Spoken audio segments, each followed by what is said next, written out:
In the middle there was, director of content marketing. And at that point, a good opportunity for me to really start to implement some of the things that I wanted to implement that I thought, I feel like my MO has been to kind of take something and then really find where we could improve it and make it better.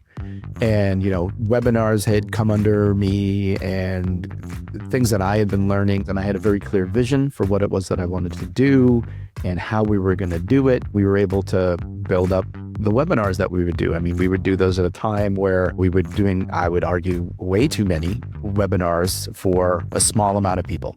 And I was like, what if we focused on doing less webinars, but focused on really promoting them and then making them awesome? And I would argue that our webinars are best in class today when the team is continuing that. Part of another thing that I kind of embraced and kind of taught as we went through and applied was this idea of one-to-many, meaning focusing and talking to one customer, using that very specifically to create solutions for them, but then stepping back a bit to generalize it a little bit so that other people could take that same kind of framework to use for their businesses. And so then at a certain point, I was like, I guess a couple of things, right? Like one, I started going to content marketing conferences, and then I went a couple of times. And then the last time I had gone, I was talking to my director at the time because I wasn't a director yet. And I said, if I go to that again, I think I actually should be speaking at the conference because I'm not really getting much from going to it anymore.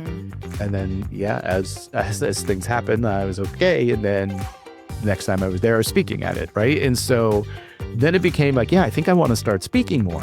And I just started looking for opportunities to do that, whether they were through the webinars, and then we started doing some more brand related things. And I was the de facto go-to for that. And then it just built into, as we got to, fast forward to where we are today, a couple of years ago, was like, we want to do more of that. And so I represent the company doing speaking events, education. And really the goal is, and as I've always put it, I think you have to put the customer first in all that you do. And my goal is really just to help small business owners make sense of online marketing and not feel so intimidated by it and implement things that they can do to see some success. And then my hope is always that they'll want to do a little bit more and then take more advantage of the tools that Constant Contact offers to be able to do that. And so, it just became this role where, all right, what do we do so I can, one, do things like this and have a more voice within the small business audience and continue that and, again, continue representing the company. And so that kind of led us to where we are today.